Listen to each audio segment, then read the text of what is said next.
Welcome to Silent Media Studios, and tonight we are privileged to have none other but Engineer Paul Kimani, who is here with us a beautiful Sunday afternoon in the Greater Pacific Northwest, outside the park once again, and he's here to tell us more about a project that he holds so dear about, and he will be discussing that with us this evening. Welcome to the studios, Paul.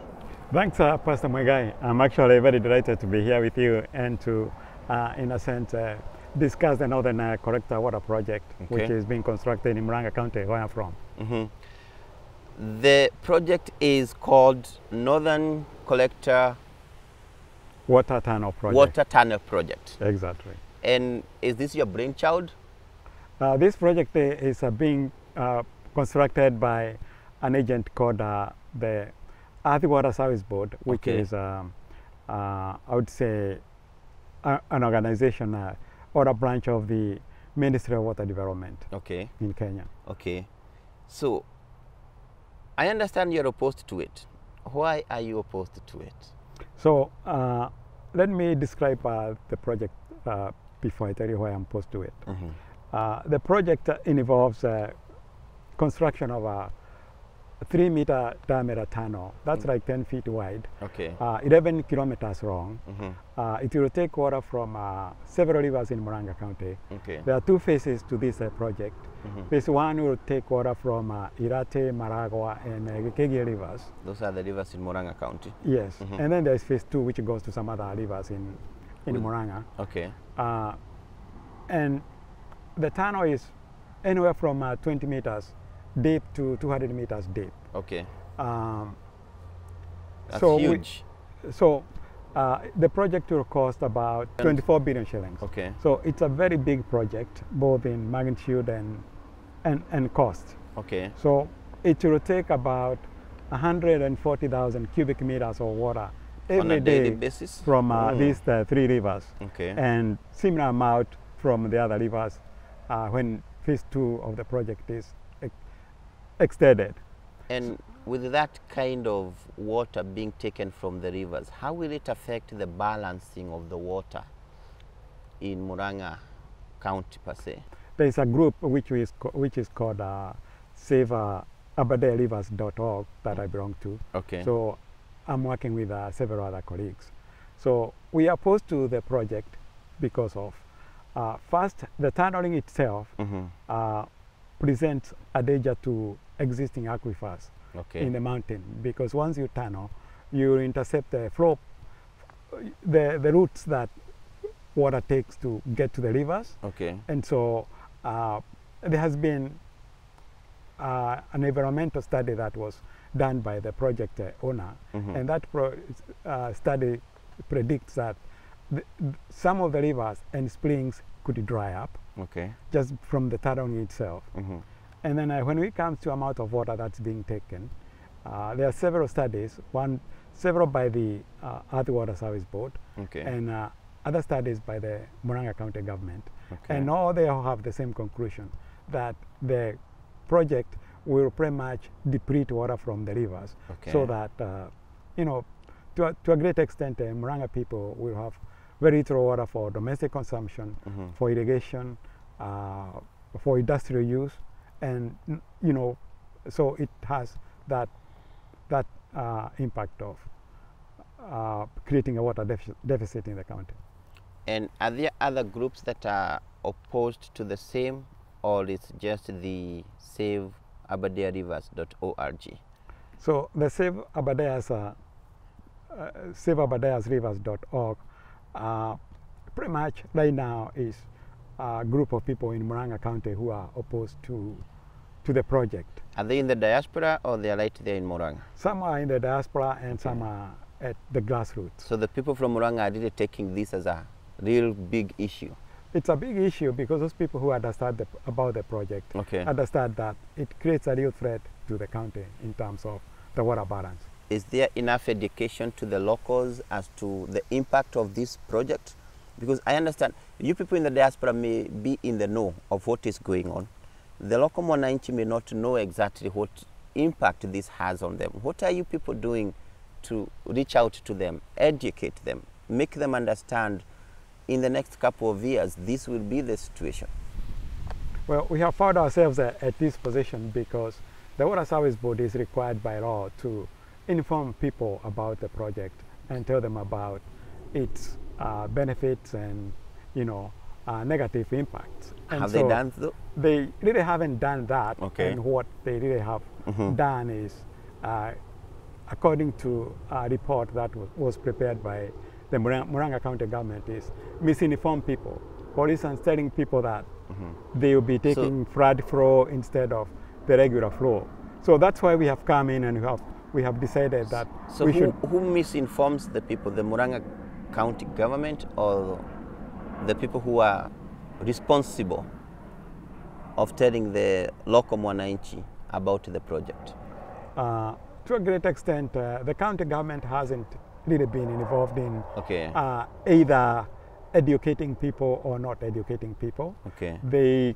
When people have come out and asked for information, the county has acted. Okay. For instance, in January of this year, they held a conference where people from the county got together at a hotel called Palm Springs in Keno. Okay. And the people pretty much overwhelmingly decided that they were against the project. Where is the project at right now, the current status of that project? Have they started digging the tunnels? The project ongoing? The project started construction in March of this year. Okay. But there has been several legal challenges from one of our colleagues. And so the project right now has been stopped by the High Court. Okay. Whether the Water Service Board has stopped the physical construction, I don't know, but legally they shouldn't be constructing. What's the county government, Murang'a County, doing about this project per se? Well, I have to admit I really don't know what they are doing. I know that they commissioned a technical report study, and that study came out and it has very dire consequences. And so the county released the report in April, and we were expecting them to implement it, but they haven't implemented it. A project of this nature has various pools, political and financial. So I'm assuming that they are struggling with those issues themselves, and so but they haven't been aggressive in terms of saying the project shouldn't proceed. Is this water being taken from Murang'a rivers via this project going to benefit people from Nairobi or other other counties, and leave Murang'a in a desolate situation? So who is the beneficiary here?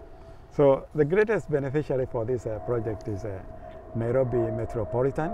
So they get all the water, and people in Murang'a are left with virtually no water. And that's the big deal. The people in Murang'a are left without water, and Nairobi is consuming all this water that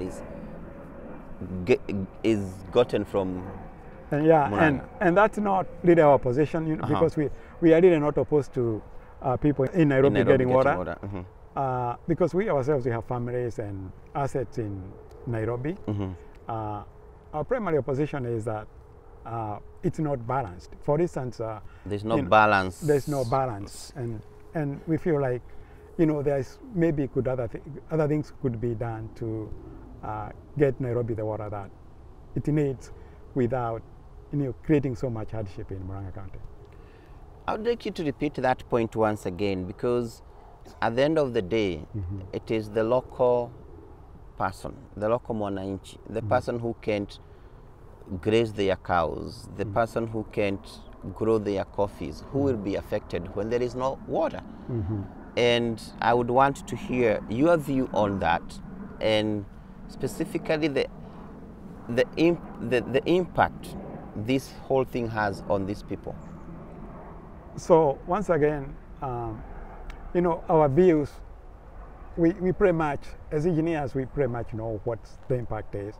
But like I said, the county itself has commissioned an independent study, and that study says that if the project proceeds as it's planned now, the potential for future irrigation will minimized. So that definitely impoverishes people because they can't irrigate. Coffee factories can't function. There's no water for industry. There's no water for future recreation activities if people want to engage in that. So we're really looking at a dangerous situation here. And in terms of the river environment itself, you know, stuff like fish, vegetation dies. So we are looking at, you know, not so good a result. Okay, that's very true. If that's what is proposed, if that takes place, for sure, those people will be affected directly. Exactly. Now that you have informed us about this whole thing, how do you want the viewers and those from Murang'a County to participate and help in this whole thing? So once again, Pastor Mugai, thanks for giving us this opportunity for us to communicate to people regarding the Northern Collector Water project. I would urge those people who are viewing this video, especially those in the diaspora, to visit our website, which is www.saveaberdayasrivers.org. There we have reports of environmental assessment reports, reports from the county government that will inform you about the negative impacts of these projects. Okay. You also learn how to participate, how to join us, and also how to contribute. Okay. If you are from Murang'a County, we urge you to contact your elected members, your MP, your MCA, the county governor, and get involved and you know, stop this project. Okay. Well, we hope the viewers will do what you have requested them to do. Let them visit the website. Once again, www.saveaberdayarivers.org, and the locals to visit their MCAs and their local elected leaders and let them know that they are opposed to this project. Once again, we want to thank you for really informing us and keeping us in the know about this project, and we hope and believe that your endeavors will bear positive fruits. Thank you so much, Engineer Paul Kimani.